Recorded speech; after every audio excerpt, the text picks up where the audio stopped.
So therefore the velocity of the object at the midpoint is root under 2gh minus h. 2gh minus h.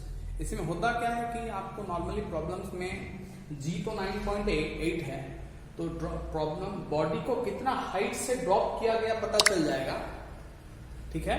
तो इसका velocity आप किसी भी point में निकाल सकते हैं। अगर ये मिड पॉइंट है तो मान लेते हैं कि 10 मीटर हाइट से ड्रॉप किया गया, तो ये स्मॉल h 5 हो जाएगा, तो 10 minus 5 ये हो जाएगा। So this is a very important formula to get the velocity of the object at any point of time. Okay. Should I rub this part?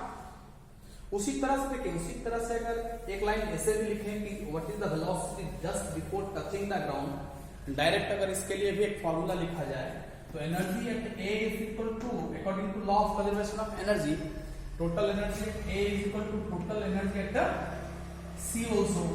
So that implies this mgh is equal to half m v square, the velocity at C, lowest point में. Okay, so this mm cancel, so that implies v square is equal to 2gh. Okay, that implies v is equal to root under 2gh. V is equal to root under 2gh.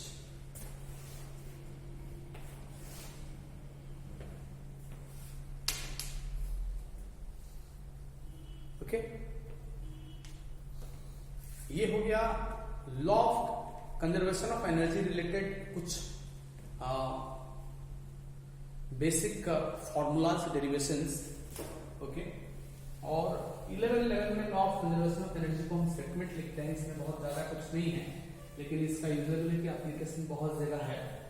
Law of conservation of energy is valid for all types of conservative forces. तो ये हर जगह में हम लोग electricity में इसको apply करेंगे, क्योंकि electrostatic force is conservative force. Magnetism में इसको हम यूज करेंगे। ओके, जहां डिसिपेटिव फोर्सेस नहीं है तो वहां अप्लाई ये नहीं हो सकता। ओके, पावर, वर्क हो गया, एनर्जी हो गया, लास्ट में ये टर्म है पावर। ओके, हम पावर को डिफाइन करते हैं, power is equal to the rate of doing work, मतलब work done by time, work done by time, the rate of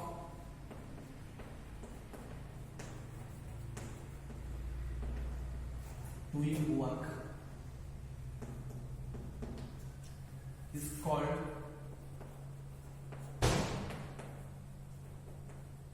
power. The rate of doing work is called power. Okay, तो ये P is equal to differentiation form में हम लिखते हैं, तो dw by dt हम लिखते हैं। P is equal to क्या लिखते हैं, dw by dt।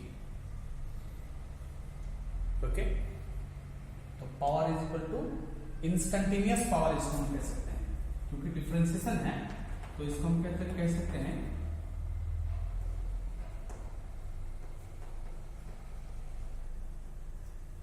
Instantaneous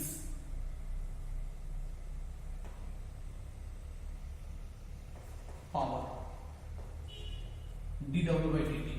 P is equal to dw, work, w is the work done, तो d by dt the rate of work done, how work is done, whether work done is very fast or work done is very slow। ठीक है, अगर ये ratio बहुत ज्यादा है मतलब the rate of doing work is very high, that means the work will be finished very fast. तो ये पावर कहीं ना कहीं इंडिकेट करेगा किसी एक डिवाइस का पावर। अगर हम लेते हैं कि एक हाई पावर का डिवाइस लिए, एक लो पावर का डिवाइस लिए, तो इसका मतलब है कि हाई पावर डिवाइस में वो काम हम करेंगे किसी भी काम को तो वो जल्दी हो जाएगा। ठीक है, तो that means this define how fast और how slow a work is done by a device. तो हर एक डिवाइस का एक पावर रेटिंग होता है, एक पावर होता है। जब भी कोई डिवाइस हम खरीदते हैं, कोई भी इलेक्ट्रॉनिक डिवाइस है, कोई भी इलेक्ट्रिकल डिवाइस है, उसका एक पावर होता है। और हम अगर हमारे पास दो ऑप्शन है थोड़ा सा हाई पावर का डिवाइस है, लो पावर का डिवाइस है, अगर हमको काम जल्दी करना है तो we prefer high power devices. Okay, work will be done very fast. Mathematically the rate of doing work is called power. इसमें थोड़ा सा एक चीज हम इसमें एक नया रिलेशन एक डिराइव कर सकते हैं. Work done is the dot product of force and displacement. Okay, तो उस केस में हम इसको ऐसे लिख सकते हैं d by dt f dot s. Work done के बदले f डॉट s हम लिख सकते हैं. f is the force, dot product s is the displacement. It is the work done is the dot product of force and displacement. तब उस case में देखिए हम अगर ये कांस्टेंट फोर्स की बात करें, फोर्स को अगर हम बाहर कर दें, ठीक है, तो F if the force is constant, ठीक है, तो ये F dot ds by dt हो जाएगा. F बाहर आ गया, ds बाई dt हो गया. W is equal to force into displacement. ठीक है, तो ये ds बाई dt मतलब ये रेट ऑफ डिस्प्लेसमेंट हो गया, वेलोसिटी हो गया. ठीक है, तो पावर का एक रिलेशन आ गया, power is equal to F dot V हो गया. Work done is equal to जैसे power dot product of power and displacement, dot product of force and displacement. अब power is the dot product of force and velocity. Power is the dot product of force and velocity. F dot V, F dot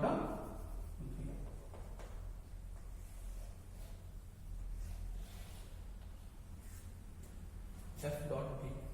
P is equal to F dot B. Okay,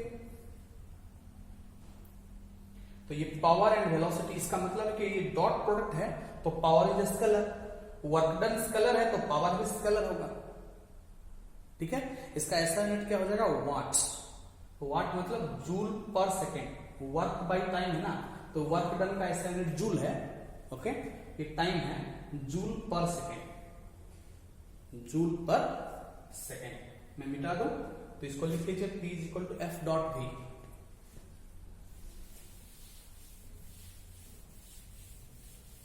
so the SI unit of power is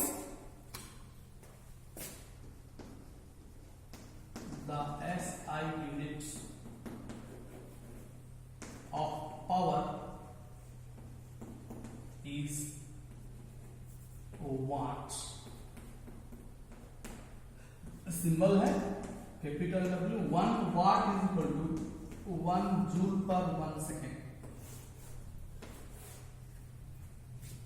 kilowatt भी use करते हैं, तो kilowatt अगर हम कहेंगे तो 1 kW मतलब ये हो जाएगा 1000 वाट हो जाएगा. किलो मतलब 1000 हो गया. पावर का और एक यूनिट भी है 1 HP, 1 horse power, 746 watt. 1 horse power is equal to 746 watt. ठीक है, 1 HP is equal to 746 watts.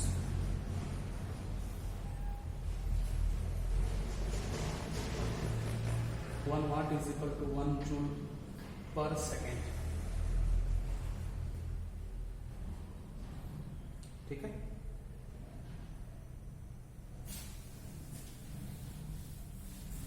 इसमें और एक चीज है कि कभी कभी आप एक यूनिट देखे होंगे 1 kWh. किलोवाट देख के इसका पावर का यूनिट मत समझिए. ठीक है, ये इज ए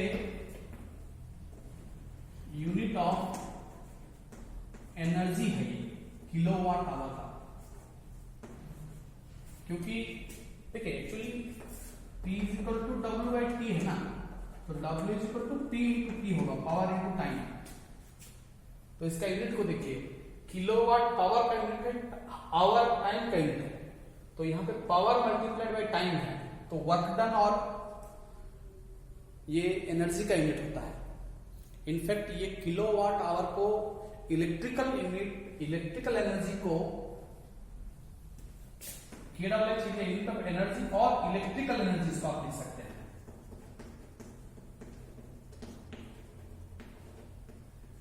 इलेक्ट्रिकल एनर्जी को रिप्रेजेंट करने के लिए ये यूज होता है किलोवाट आवर। तो एनर्जी है तो जूल से भी इसका रिलेशन जरूर होगा। जूल से रिलेशन है इसका। जूल से रिलेशन कैसा है कि 1 kWh is equal to 1000 watt into hour कहेंगे तो 1000 joule per second into our, मतलब ये हो गया 60 into 60 second.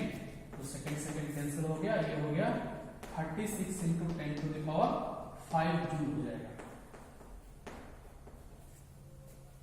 1 kWh is equal to आपको हो जाएगा 36 into 10 to the power 5 joule. 1 kWh को इलेक्ट्रिकल सिस्टम में आपके घर में अगर 1 किलोवाट आवर का बिजली खर्च हुआ उतना एनर्जी का, तो उसको 1 यूनिट मानते हैं। तो उसको हम 1 kWh को हम 1 यूनिट ऑफ इलेक्ट्रिकल एनर्जी कहते हैं। इसको हम क्या कहते हैं? 1 यूनिट ऑफ इलेक्ट्रिकल एनर्जी। ठीक है, तो इलेक्ट्रिक बिल कैलकुलेशन में ये यूनिट, तो पर यूनिट का रेट फिक्स रहता है। ठीक है, तो पर यूनिट का फिक्स रहता है, रेट फिक्स रहता है। तो ये 1 कितना यूनिट, जितना यूनिट खर्च होगा, तो 10 यूनिट खर्च हुआ मतलब 10 kWh किलोवाट आवर का बिजली खर्च हुआ, ये माना जाएगा। उसी हिसाब से उसका बिजली का कैलकुलेशन है।